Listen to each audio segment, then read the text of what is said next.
एक बार अकबर और बीरबल बागीचे में बैठे थे। अचानक अकबर ने बीरबल से पूछा कि क्या तुम किसी ऐसे इंसान को खोज सकते हो जिसमें अलग अलग बोली बोलने की खूबी हो।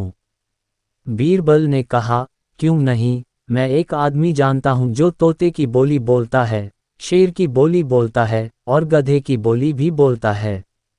अकबर इस बात को सुनकर हैरत में पड़ गए। उन्होंने बीरबल को कहा कि अगले दिन उस आदमी को पेश किया जाए। बीरबल उस आदमी को अगले दिन सुबह दरबार में ले गए और उसे एक छोटी बोतल शराब पिला दी। अब हल्के नशे की हालत में शराबी अकबर बादशाह के आगे खड़ा था।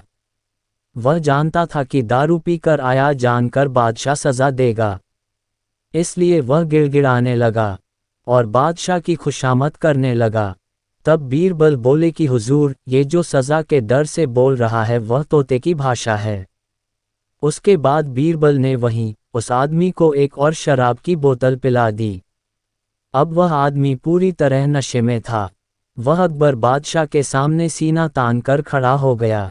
उसने कहा कि आप नगर के बादशाह हैं तो क्या हुआ, मैं भी अपने घर का बादशाह हूँ, मैं यहाँ किसी से नहीं डरता हूँ। बीरबल बोले कि हुजूर, अब शराब के नशे में निडर होकर यह जो बोल रहा है ये शेर की भाषा है। अब फिर से बीरबल ने उस आदमी का मुंह पकड़कर एक और बोतल उसके गले से उतार दी। इस बार वह आदमी लड़खड़ाते गिरते पड़ते हुए जमीन पर लेट गया और हाथ पांव हवा में भांजते हुए मुंह से उलझुल आवाजें निकालने लगा। अब बीरबल बोले कि हुजूर, अब ये जो बोल रहा है वह गधे की भाषा है।